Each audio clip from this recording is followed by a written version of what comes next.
Welcome back to the GCN Racing News Show.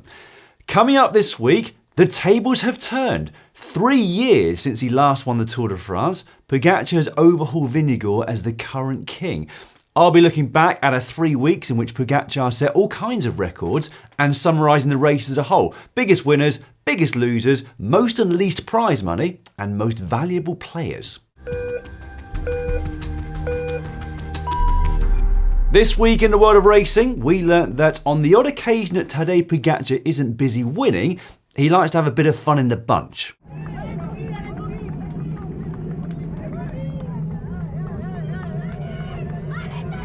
That was him with former teammate Davide Formolo. We also learnt how much it means to win just one stage of the Tour de France in your career. Right. As a real professional, you have to ride the Tour de France, finish the Tour de France, and winning a stage in the Tour de France is everybody's dream. And I'm not a neo-pro. I've been dreaming about this for a very long time. My girlfriend was there. She supported me every day, highly pregnant. I became a father and was like blue skies. Only blue skies. I started to feel very good on the bike, and coming to this Tour de France with a super motivated team, we have a super good atmosphere in the team, and this is just the summum of this atmosphere in the team, and we're gonna celebrate tonight. Victor Campenaerts there, one of the most likeable characters in the whole peloton. Incidentally, he won on a brand new, as yet unreleased, Orbea Orca Aero, and you can find out all about it over on our GCN Tech channel. We'll put a link in the description down below. And finally, we learnt that Tadej Pogačar really meant it at the start of this year when he said he wanted to become the best rider ever. This season, he has been off the charts. Rewind 8 months or so, when he announced that he'd like to do the Giro and the Tour, I think we all thought that was a mistake. That if he wanted to beat Jonas Vingegaard and regain his Tour title, he'd need to focus 100% on that. Well, he's most certainly proven the doubters wrong, hasn't he? 6 stage wins and the GC at the Giro, 6 stage wins and the GC at the Tour de France. In modern cycling, that is simply extraordinary.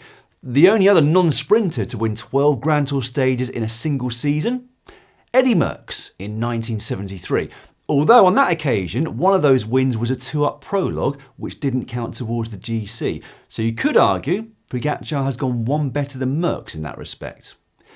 Pogačar still has some way to go to match Freddie Martins though, who won 20 Grand Tour stages in the space of 33 days in 1977. I mean, social media must have been going mad about Freddie not gifting any of those wins, eh?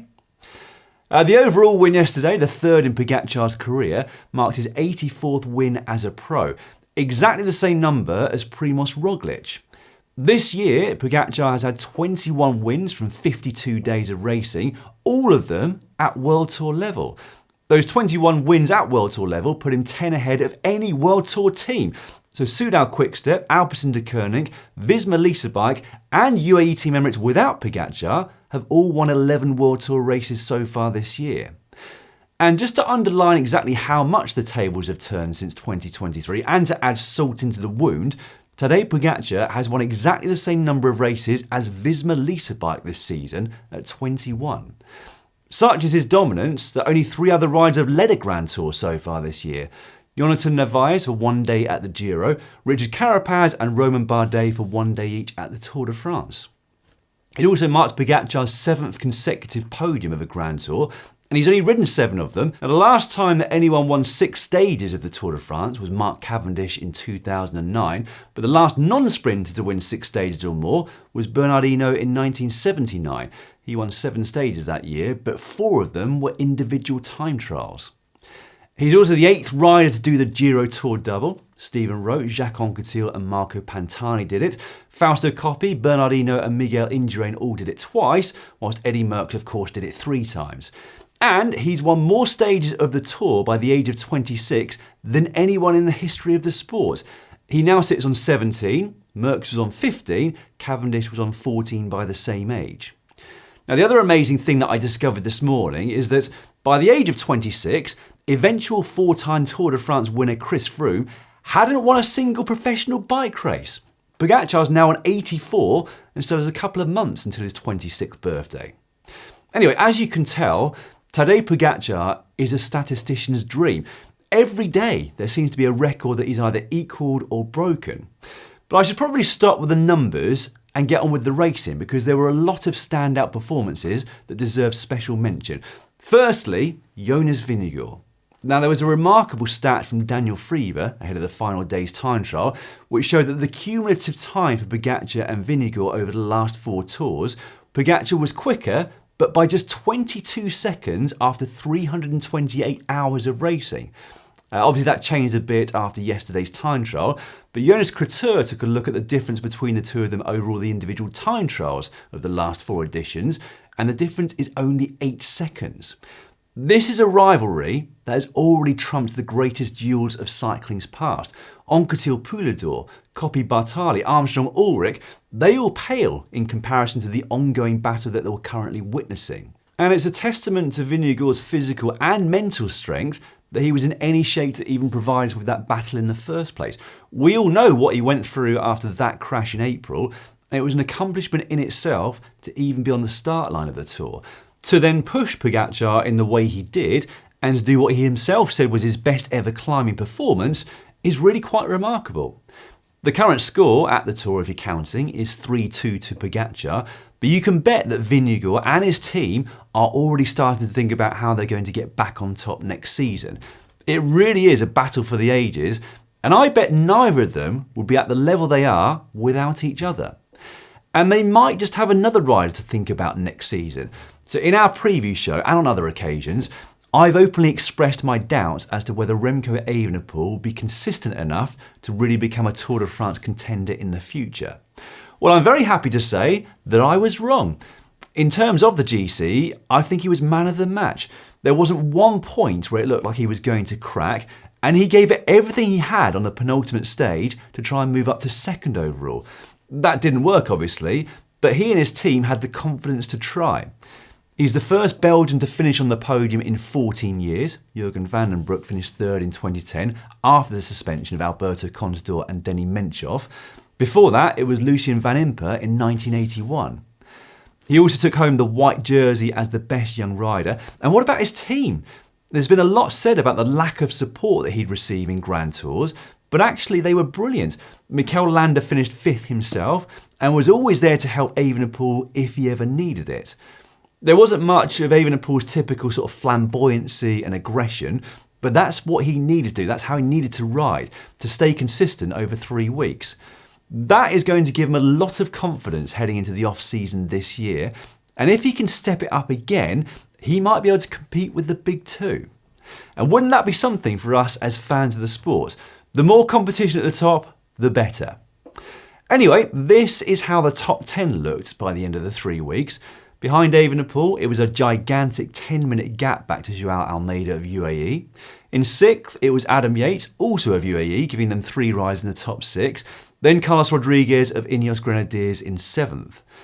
Despite doing an enormous amount of work in the mountains and on the flat, Matteo Jorgensen finished 8th, whilst Derek G backed up his podium at the Dauphiné with 9th overall for Israel Premier Tech. Santiago Buitrago rounded out the top 10, overtaking Giulio Ciccone in yesterday's time trial. At the other end of the GC was Sir Mark Cavendish, and in his post-race interviews he hinted that that would be his final race as a pro rider. And what a way that would be to go out at the end of his 15th Tour de France, in which he became the man to have won the most stages of the race. And I think what underlines Cavendish's character was his determination to reach Nice and finish the race, despite there being no opportunities for the sprinters over the last 5 days of the race this year. If that was your last race, Mark, huge congratulations from me and everyone else here at GCN on what's been an incredible career.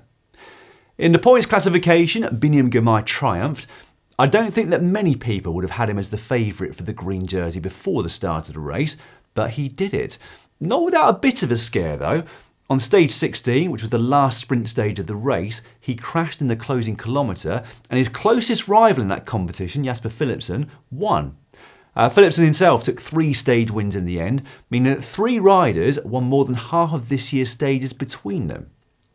Richard Carapaz's exploits over the last few stages rewarded him with not only a stage win, but also the polka dot jersey. And on a slightly more controversial note, the most combative rider award to boot. More than a few people on social media were up in arms that didn't go to Jonas Abrahamsen. And apparently the public vote was in favour of Abrahamsen, but the jury decided to award it to Carapaz anyway, which makes you wonder what the point of the public vote is in the first place. Maybe it was a case of recency bias, with Carapaz's exploits fresher in the mind. Anyway, well done to both riders on animating the race so much. Incidentally, Richard Carapaz is only the 8th rider in history to have won a stage in all 3 Grand Tours and held the leader's jersey in all 3 Grand Tours too. Now, in terms of the team's classification, UAE Team Emirates won that as well, over half an hour in front of Visma Lease Bike, with Soudal Quickstep in 3rd. And that's also how it looked in terms of prize money. UAE head home with just over €800,000, Visma with 356,000, and Soudal Quickstep with just under €250,000. At the very bottom of that table are Red Bull Bora Hansgrohe. They take home a measly €16,700.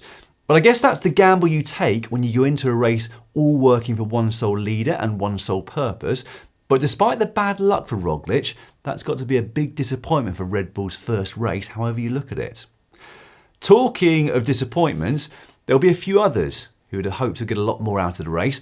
Decathlon AG2R had been incredible on the lead up to the race this season, but couldn't manage to take a stage win. Lidl Trek also missed out, but that's largely because Mads Pedersen crashed out. Groupama also have to be a bit down in the dumps. They never even looked close to winning a stage, and their best placed rider on GC was Valentin Madouas in 25th. But the biggest disappointment has to be the Ineos Grenadiers. Whilst they might not have the biggest budget in the peloton anymore, the expectations are still there from the management and fans alike. And they just didn't deliver on that expectation. Bernal, Rodriguez and Pidcock are paid a lot of money between them. Bernal has obviously spent the last few years trying to get back to his best after a nasty crash, but he's admitted himself that his numbers now are as good as they were before his crash. It's just that the level has skyrocketed around him. Rodriguez faded when many expected him to come into his own, although he was the youngest rider in the top 10, whilst Pidcock abandoned the race through illness, having never really looked himself. I really hope that he focuses more on the road next year, as it currently feels like he's not fulfilling his potential on that side of things. I think a lot of people still look at him as the young up-and-coming rider, but he's older than Remco Evenepoel and only 10 months younger than Pogačar. As a team, the closest that Ineos got to a stage win was Pidcock's second place to Turgis on stage 9, and Michał Kwiatkowski taking 3rd on the stage won by Campenaerts. Even more worryingly, their best placing in the 2 time trials was 17th. That's where Rodriguez finished on both those stages. For a team that has so much resource in terms of tech, testing and staff, that's almost inexcusable. So I really hope they find their mojo again soon, but it feels like there need to be some major changes first. It's been their worst Tour de France since 2014, when Chris Froome abandoned with injury. Back to the race as a whole though, I'd give it an 8.5 out of 10. Despite knowing the end result with some certainty over the last week, I think it was a very, very entertaining watch. There were 2 or 3 relaxed days which were a bit boring to watch, but for the most part, it was dramatic and exciting. Let me know what you'd rate it out of 10 in the comments section down below. And whilst I'm at it, let me know your thoughts on Pogačar's dominance and need to win stages. Is he too greedy or just doing his job? Let me know your thoughts on that. For those interested, my opinion is that he and his team are perfectly within their rights to win as much as they can if they want to put that effort in. That's what they're paid to do, that's what they want to do, and the whole premise of gifting things seems so archaic, doesn't it? Also, you'd never see a sprinter gifting stages to breakaways on the days that suit them, so why should a climber? It's complete rubbish as far as I'm concerned. The only time I'd see gifting as something sensible to do would be in a situation where one rider is only interested in the stage and nowhere on GC, whilst the other is looking to gain time on GC. Then you can come to an agreement in that sort of situation. You ride with me so I can gain as much time as possible on my rivals and you get the stage win. But that's more of a deal really than a gift and something that suits both parties. Anyway, rant over. Just before I move on to other races, a quick plug for our shop, where you'll find this, our 4th limited edition jersey. We've almost sold out of those, so if you like the look of it, you'd better get in quick before they're all gone. Shop.globalcyclingnetwork.com. Thanks also to everyone who's taken out a membership to our main GCN YouTube channel. A reminder that taking out the Casquette or Bidon tier will give you access to over 50 cycling documentaries that were formerly on GCN+. That includes the Marcel Kittel, Fabian Cancellara and Sean Kelly Legends films, which I know a lot of you wanted to watch again or watch for the first time if you'd missed it on GCN Plus in the first place. Anyway, head over to YouTube and search for GCN. On the desktop or Android devices, you'll then find a button that says Join, where you'll find all the information about our membership tiers. Again, your support is really appreciated by everyone here at the company. Now, if you missed any of the race and you want to go back and watch those exciting moments, or just go back and watch them again, all you need to do is go to Discovery Plus, where you'll find every minute of every stage available on demand. I'll finish with a wrap-up of the other racing that was on last week, starting with the Baloise Ladies Tour. Now, I've talked a lot about the incredible stats of Pogačar, but Lorena Wiber's win rate this year is something else. She won all but one of the 6 stages last week and the general classification, which means that so far in 2024, she's done 32 days of racing and won 18 times. Imagine if she hadn't celebrated earlier Amstel Gold. So far in her career, she's up to 89 wins, and she only turned 25 4 months ago. Pfeiffer Georgie of Team DSM Firmenich Post NL finished 2nd overall, close to a minute back, with Talita de Jong of Lotto Destiny in 3rd. Now, you might remember a few weeks back that I talked about Jarno Vida winning the Giro Next Gen at the age of 18. Well, he's just won another prestigious under-23 race, the catchily named Giro Ciclista della Valle d'Aosta Mont Blanc. He obliterated everybody there, taking the overall win by 4.5 minutes. As things stand, he's due to stay with the Lotto Destiny development team next year before moving into the pro ranks in 2026. But the way things are going, I would not be at all surprised to see him take that step up next year. Watch out for him though at the Tour de l'Avenir, which starts in just a few weeks' time. Right, I'll leave it there for this week, but I'll be back next Monday to look back at the first races from the Olympic Games. That will include the time trials and the mountain bike cross country. Until then, take care. Goodbye for now.